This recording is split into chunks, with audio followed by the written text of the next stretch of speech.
Honda CB750 Hornet 2026. What can it do in the new year? What technology is making its way in? All of that in this video.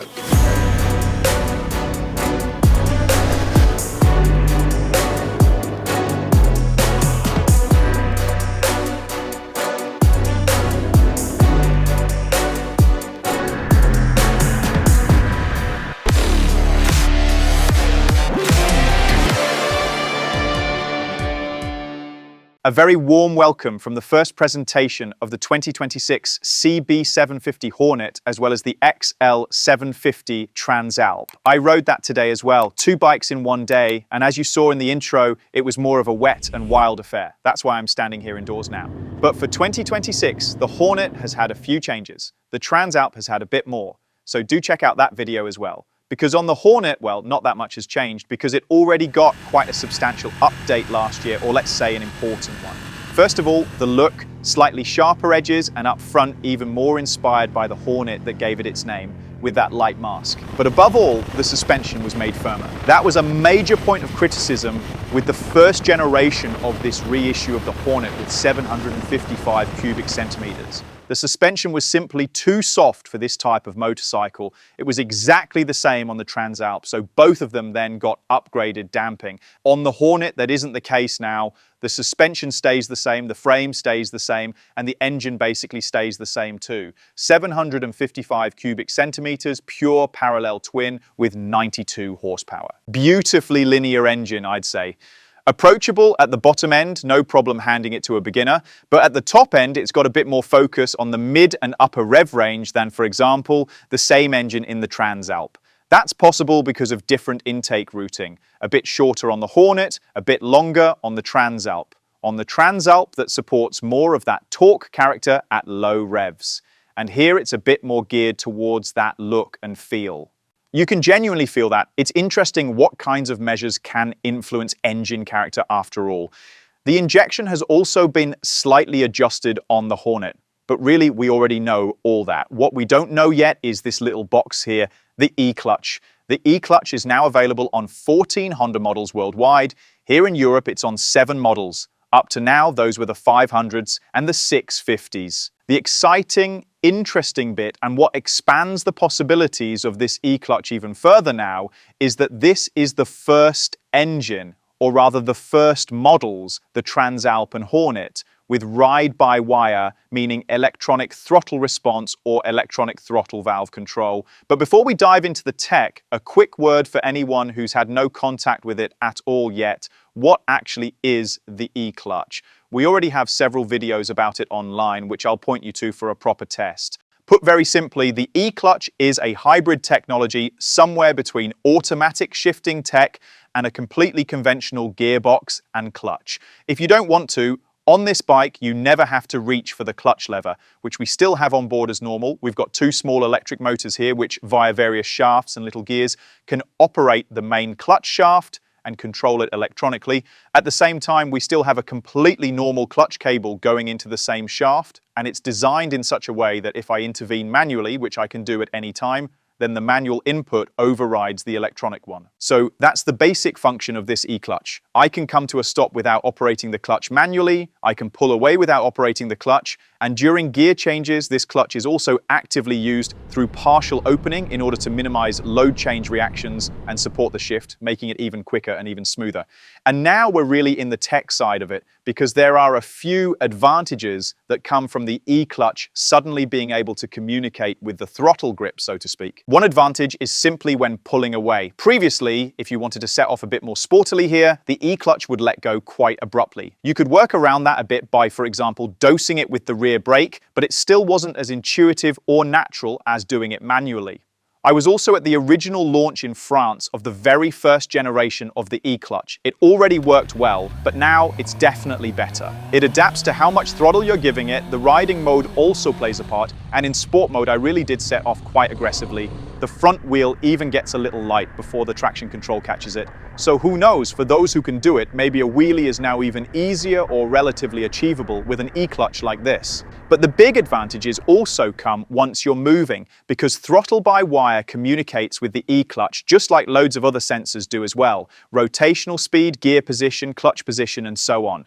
What they wanted was, firstly, to offer more stability. For example, this E-Clutch has now been developed further so that if you were to get a chattering rear wheel, and yes, the assist clutches already help prevent that a bit. Now, in addition, the clutch opens slightly again when it detects slip in the rear wheel under braking through rapid downshifting and stabilizes things even further.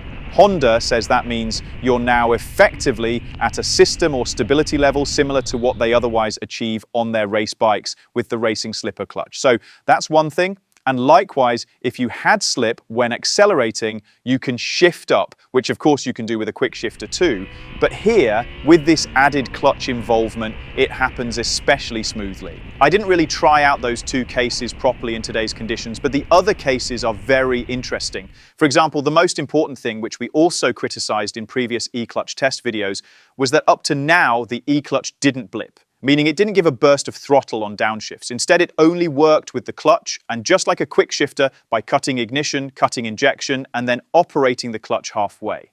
That's how the downshift used to happen, but it wasn't as nice when you didn't have that rev matching or only got it once the clutch started to bite and close again. And now you've got that blip as well, which means it feels like a quick shifter on downshifts, only with even less load change reaction because that half clutch action is still happening. And naturally, the same applies when accelerating and shifting up.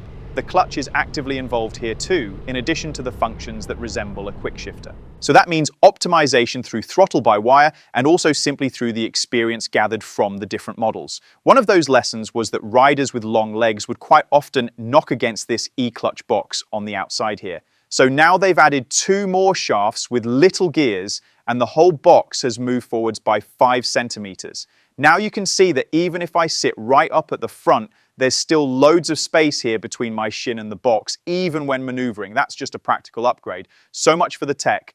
But the question now is how well it rides in the real world. And for that, I'm checking in straight from the day itself. Technical presentation, all well and good, but what's it like in reality? How does it ride? What does this E-Clutch actually bring? That's really the question. And for me, that differs very clearly depending on the 2 areas of use. When you're riding so properly out on country roads, from enjoying corners to touring, it doesn't only have to be all out attacking the road. Even when you're taking it more gently, what a quick shifter gives you over a conventional manual gearbox is firstly, the extra comfort because you don't have to use the clutch, and secondly, the performance advantage because you can shift gears much faster, or rather the phase where there's no drive is shorter. The E-Clutch takes that and adds another layer on top while riding. Because yes, these days there are insanely good quick shifters from various manufacturers, some of which already let you do things like downshift with the throttle still open. So quick shifters can do a lot nowadays, but I think anyone who regularly rides with a quick shifter also knows this situation. You're not in quite the right rev range, or the load isn't quite right, somewhere in the mid revs or low revs under partial load. On every bike, there are always at least small zones where the various parameters, speed, revs, throttle position, don't quite suit the quick shifter perfectly. I think every quick shifter has its comfort zone where it works brilliantly, and then it has areas where there's a bit more of a pronounced jolt, where you need a bit more input, a bit more force on the gear lever, and where the feeling coming back from the gearbox as it jumps into the next gear doesn't feel quite as nice. And with the E-Clutch, that anti-comfort zone simply doesn't exist. The E-Clutch always shifts as quickly and as smoothly as a quick shifter or a good quick shifter does in its absolute sweet spot where everything is just right for the quick shifter. In that situation, I'd say they're roughly comparable, although even there, I'd still give the E-Clutch a slight extra edge for smoothness because of that half clutch activation. But it's really that consistency, the fact that there's so little load change reaction and that the shift is always so fast, that makes the biggest difference while riding compared with good quick shifter systems. And then of course there's the second area of use, and that's simply everyday riding, city riding, stop-start traffic, where using the manual clutch is more of a chore, where it isn't fun. That's where it's worth its weight in gold, I think, that you only have to twist the throttle. The thing can't stall, and it can always be metered out nicely. And now, with this throttle-by-wire integration, I'd also say it's become another step more predictable, another step more intuitive in the way this electronic clutch control works and the way it behaves, because especially when setting off a bit more sportily, it used to be just a touch too direct. you could work around it, for example, when filtering through. I still remember the launch presentation of the E-Clutch exercises in France, where when trickling through, you had to watch how quickly you opened the throttle. You could help yourself with the rear brake, but now that's almost no longer necessary here because I think you can really feel that they've refined the response once again at these low speeds. And while the water is trickling down the road beneath me, I should also say a word about the tires. Previously, the standard tire was the Road 5. Now it's the new generation, the Road 6. An excellent standard tire, I have to say, especially when conditions aren't ideal, like today, because you can still do quite a lot with a tire like that. Even in pouring rain and on a road that's completely wet and in places really dirty with the wind as well, we had branches lying around, and still, honestly, there's plenty you can do. It's still fun. So you can see that the E-Clutch really does impress me because on the one hand, it's quite small. The weight goes up from 192 to 196 kilograms between the normal Hornet and the E-Clutch Hornet, and I don't think you really feel that. In terms of space, it's now packaged better. And the functions, as I said, in those two areas of use, from everyday riding right through to enthusiastic fun on the road, are a genuine benefit, a real advantage. If you can generally see the point of a quickshifter, then I think the E-Clutch will be able to win you over as well. And even if you say, actually, I'm not that interested in using the electronic clutch control at slow speed, I'd still rather use the clutch lever myself, but I do want this sort of better version of a quickshifter for sporty riding, then yes, it still makes sense for that too. And the Hornet has actually been very successful on the bike market. Since its market launch, it has sold a staggering 42,000 units worldwide. It is Honda's best-selling model over 500 cubic centimeters, with the exception of one other model, namely the XADV, which sells like hotcakes in France, Spain, and Italy. That's the only one it has to concede to, but otherwise this is a real bestseller. And I think the attractive price is a big reason for that, and it stays attractive. The normal 2026 CB750 Hornet costs €9,290 in Austria, and with the E-Clutch it's €9,990. You also get the new belly pan down here as standard, whereas otherwise it's an extra cost option, and we've also got new color schemes for 2026. Right, I've handed out a lot of praise now, and I think it's time to wrap things up. The question that maybe remains is, okay, the E-Clutch seems to be a good thing, at least in my opinion, but are there any other improvements I'd like to see for future updates, maybe for 2027, maybe for 2028 on the Hornet? Yes, firstly, I do think that at a certain height, it gets a bit cramped on the Hornet. At 1.85 m, the knee angle is just a touch too acute for me. But above all, what bothers me a little ergonomically, or what I'd like to be different, is that the handlebar is firstly quite narrow and also quite close or high. That gives you a very upright riding position, which is obviously comfortable for everyday use. But personally, I enjoy the engine so much, and I also think the chassis is now at a really good level that for really attacking corners, I'd like a bit more front wheel oriented ergonomics, so the handlebar a touch further forward or lower, and also wider. Because we've often discussed the 160 rear tyre, which Honda has deliberately chosen in order to increase flickability so that it simply tips in more nicely and more agilely. And when you've got a bike that tips into corners that eagerly, it would make sense to be able to push it into the bend.